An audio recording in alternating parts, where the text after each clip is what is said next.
प्रधानमंत्री बनने के बाद उसको आवाज भी मिली, अभिव्यक्ति भी मिली। मान्यवर, 22 जनवरी का दिन, भले कुछ लोग कुछ भी कहे, मैं स्पष्ट रूप से देख रहा हूं 22 जनवरी का दिन 10 सहस्त्र सालों के लिए ऐतिहासिक दिन बनने वाला है। ये सबको समझकर चलना चाहिए। मान्यवर, जो इतिहास को पहचानते नहीं, ऐतिहासिक पलों को पहचानते नहीं, वो अपने अस्तित्व को, अपने वजूद को कहीं ना कहीं खो देते हैं। मैं आज फिर से एक बार कहने वाला हूं मान्यवर कि 22 जनवरी का दिन 10 सहस्त्र से भी अधिक सालों तक इस देश का ऐतिहासिक दिन है। मान्यवर, 22 जनवरी का दिन 1528 से शुरू हुई एक संघर्ष और अन्याय के सामने लड़ाई का एक आंदोलन के अंत का दिन है। 1528 से चालू हुई ये न्याय की लड़ाई यहां पर समाप्त। मान्यवर, 22 जनवरी का दिन करोड़ों भक्तों के आशा, आकांक्षा और सिद्धि का दिन है। उनकी आज आशा आकांक्षाएं सिद्ध हुई है। मान्यवर, 22 जनवरी का दिन भारत की, समग्र भारत की, मैं चाहूंगा कि समग्र भारत पर पूरा सदन गौर करे। 22 जनवरी का दिन समग्र भारत की आध्यात्मिक चेतना के पुनः जागरण का दिन आज इतिहास में बन चुका है। मान्यवर, 22 जनवरी का दिन महान भारत की यात्रा की शुरुआत का दिन है। 22 जनवरी के दिन मां भारती को विश्व गुरु के मार्ग पर ले जाने को प्रशस्त करने वाला दिन मान्यवर बनने वाला है। मान्यवर, ये देश की कल्पना राम और रामचरित्र के बगैर कर ही नहीं सकती।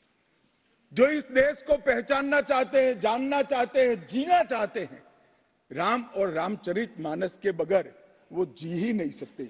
राम का चरित्र और राम ये देश के जनमानस का प्राण है। ये सबको समझना चाहिए, सबको स्वीकारना चाहिए। और इसीलिए मान्यवर, हमारे संविधान की पहली प्रत से लेकर महात्मा गांधी के आदर्श राज्य की कल्पना को राम राज का नाम दिया गया। संविधान में भी राम दरबार को स्थान दिया गया।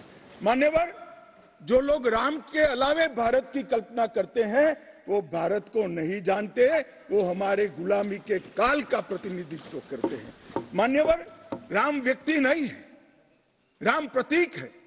करोड़ों लोगों का आदर्श जीवन कैसे जीना चाहिए, इसीलिए उनको मर्यादा पुरुषोत्तम किया गया। राम का राज्य किसी एक धर्म, एक संप्रदाय के विशेष के लिए नहीं है। राम का राज्य, आदर्श राज्य कैसा होना चाहिए, इसका प्रतीक न केवल भारत, समग्र दुनिया के देशों के लिए बना हुआ है मान्यवर। और इसलिए मैं मानता हूं कि राम और राम के चरित्र को फिर से प्रस्तावित करने का काम 22 जनवरी को हुआ है, मोदी जी के हाथ से हुआ है। वो इस देश के लिए सौभाग्य का विषय है मान्यवर। हम सब उन सौभाग्यशाली लोगों में से हैं जो 1528 वहां पर राम मंदिर देखना चाहते हैं। पीढ़ियां चली गई, हजारों लोग, लाखों लोग शहीद हुए, संघर्ष किए, आंदोलन किए, मगर ये दिन देखना स्वप्न में नहीं आया। आज हम सब बहुत सौभाग्यशाली है कि इस देश को हम देख सकते हैं। मान्यवर, भारत की संस्कृति और रामायण को अलग कर कर देखा ही नहीं जा सकता। कई भाषाओं में, कई प्रदेशों में और कई प्रकार के धर्मों में भी रामायण का जिक्र, रामायण का अनुवाद, रामायण से बनी परंपराएं और रामायण को अपने राष्ट्रीय चेतना का एक आधार बनाने का काम हुआ है। कई सारे रामायणों का उल्लेख है। संस्कृत में वाल्मीकि रामायण, अध्यात्म रामायण, आनंद रामायण, अवधी में रामचरितमानस, उड़िया में 13 प्रकार के रामायण, तेलुगु में रंगनाथ रामायण, रघुनाथ रामायण, कन्नड़ में कुमुदेंदु रामायण, तोरवे रामायण, बतलेश्वर रामायण, असमिया में कथा रामायण, सप्तकांड रामायण और शंकरदेव ने भी वरगीत के अंदर रामायण का वर्णन किया।